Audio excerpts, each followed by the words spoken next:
पवित्र चरण कमलेभ्यो नमः। ओम ब्रह्मानंदं परम सुखदं केवलं ज्ञानमूर्तिं द्वन्द्वातीतं गगनसदृशं तत्त्वमस्यादिलक्ष्यम् एकं नित्यं विमलमचलं सर्वधी साक्षिभूतं भावातीतं त्रिगुणितं सद्गुरुं तं नमामि। अखंडानंदबोधाय शिष्य संतापहारिणे सच्चिदानंद रूपाय तस्मै श्री गुरुवे नमः। सरस्वती वंदना लक्ष्मीर्मेधा पुधरा पुष्टिः गौरी तुष्टिः प्रभातरतिः एताभिः पाहि तनुभिः अष्टाभिर्मा सरस्वती। सरस्वत्यै नमो नित्यं भद्रकालै नमो नमः। वेद वेदांत वेदांग विद्यास्थानेभ्यः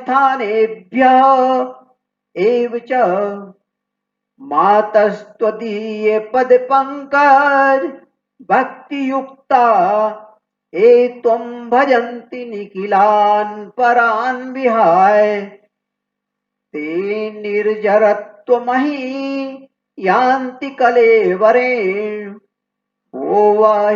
वायुयुग गगनाम्बो विनिर्मितेन।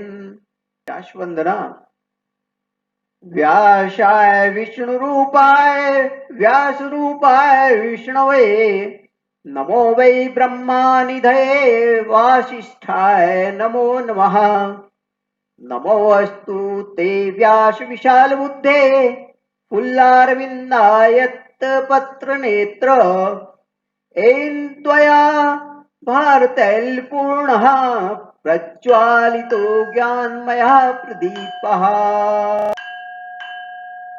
आपने प्रथम अध्याय के श्लोक क्रमांक 1 के चतुर्थ भाग में श्रीमद् भगवद गीता के महात्म्य को शीर्षक के द्वारा गीता रहस्य के मर्म को जाना।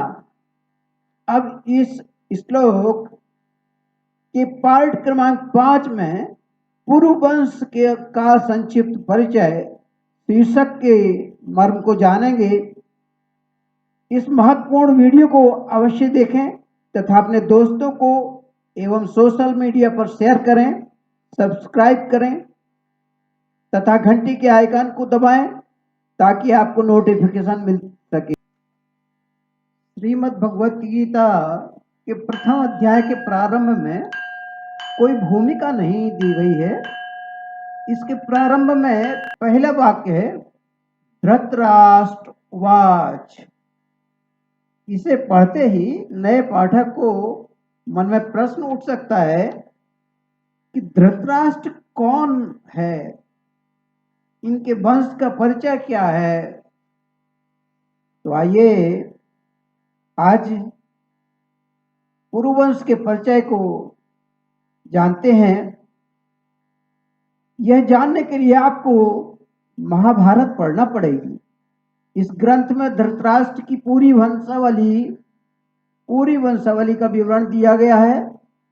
यहाँ संक्षिप्त में धृतराष्ट्र के परिचय के बारे में एवं उनके बाद की पीढ़ी का उल्लेख किया जाना है, जो कि इस प्रकार से है।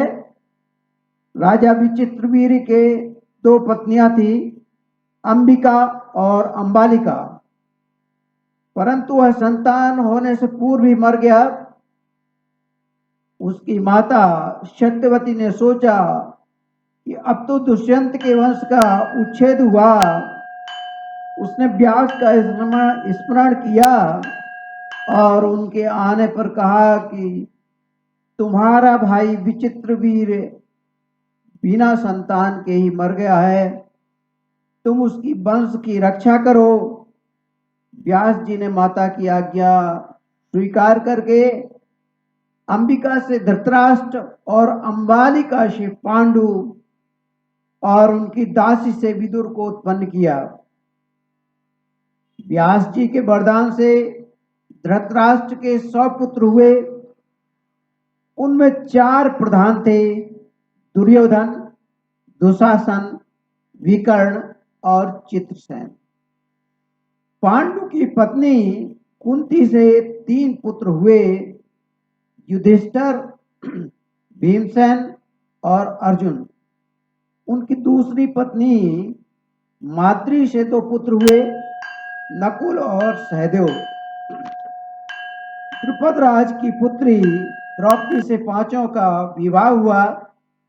द्रौपदी के गर्भ में 5 पांडवों के क्रमशः प्रतिविंध्य, श्रुत सोम, श्रुत कीर्ति, शतानीक और श्रुतकर्मा का जन्म हुआ। युधिष्ठिर की एक और पत्नी थी, उसका नाम था देविका। उसके गर्भ से यौधेय हुआ। भीमसेन ने काशीराज की कन्या बलंदरा से सर्वक नाम का पुत्र उत्पन्न किया। अर्जुन ने भगवान श्री कृष्ण की बहन सुभद्रा से विवाह करके अभिमन्यु नामक पुत्र उत्पन्न किया। वह बड़ा गुणवान और भगवान श्री कृष्ण का प्रीति पात्र था।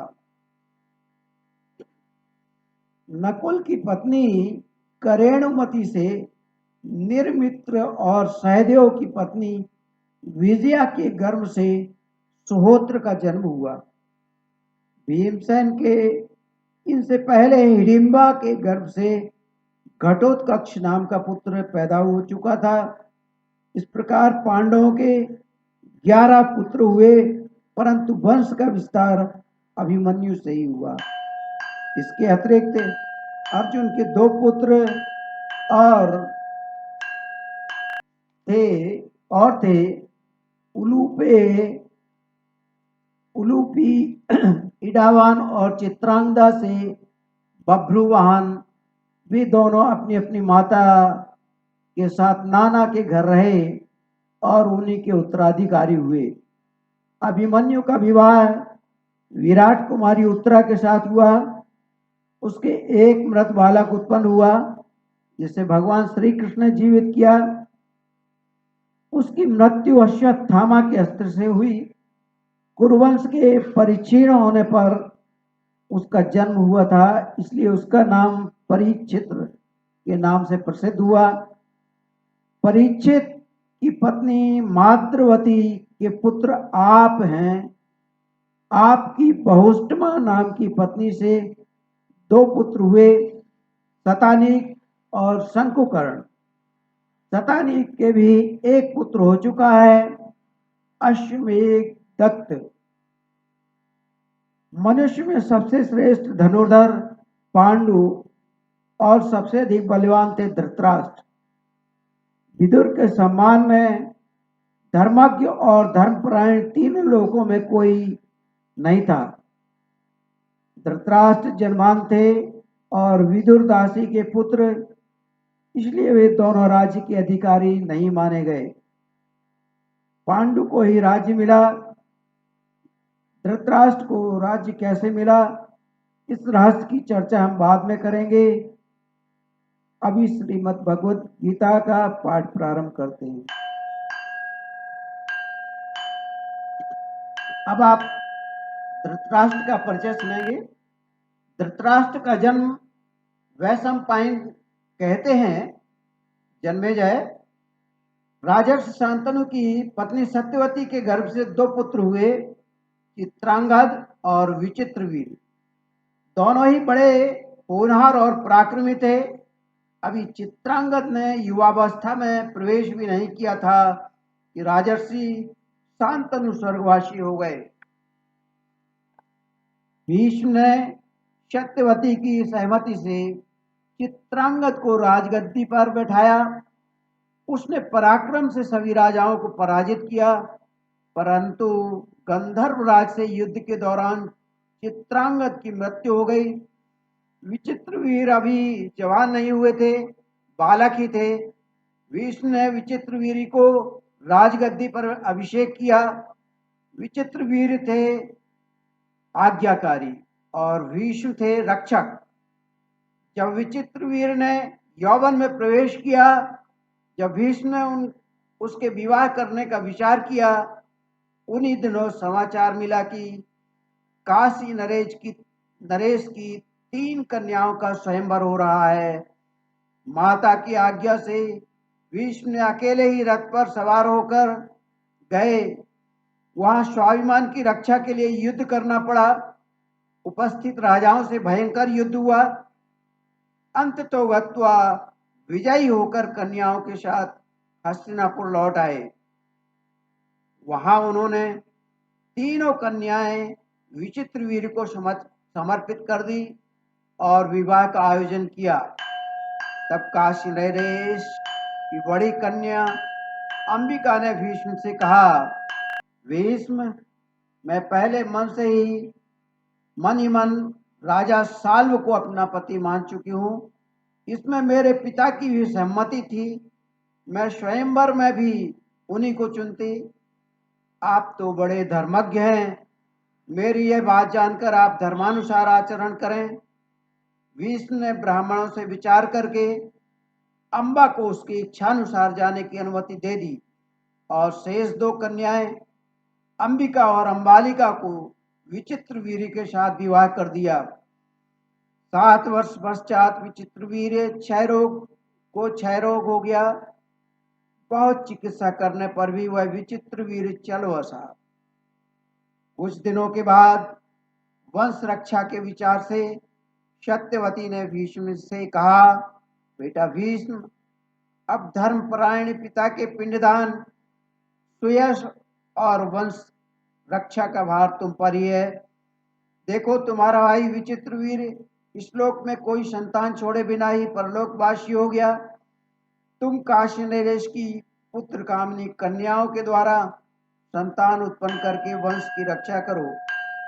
मेरी आज्ञा मानकर तुम्हें यह कार्य करना चाहिए। तुम स्वयं राज सिंहासन पर बैठो और प्रजा का पालन करो। भीष्म ने कहा, माता, आपकी बात ठीक है, परंतु आप जानती हैं कि मैंने आपके विवाह के समय क्या प्रतिज्ञा कर रखी है। मैं पुनः प्रतिज्ञा करता हूं कि मैं त्रिलोकी का राज्य, ब्रह्मा का पद, इन दोनों से अधिक मोक्ष का परित्याग कर दूंगा, परंतु सत्य नहीं छोड़ूंगा। भीष्म की भीषण प्रतिज्ञा की पुनरावृत्ति सुनकर सत्यवती ने फिर उनसे सलाह की और निश्चय अनुसार व्यास का स्मरण किया। व्यास ने उपस्थित होकर कहा, माता, मैं आपकी क्या सेवा करूं। सत्यवती ने कहा, बेटा, तुम्हारा भाई विचित्रवीर्य निस्संतान ही मर गया है। तुम उसके क्षेत्र में पुत्र उत्पन्न करो। व्यास जी ने स्वीकार करके अंबिका जी से धृतराष्ट्र और अंबालिका से पांडु को उत्पन्न किया। जब अपनी अपनी माता के दोष के कारण धृतराष्ट्र अंधे और पांडु पीले हो गए, तब अंबिका की प्रेरणा से उसकी दासी ने व्यास के द्वारा ही विदुर को उत्पन्न किया। महात्मा मांडव्य के शाप से धर्मराज ही विदुर के रूप में अवतीर्ण हुए थे।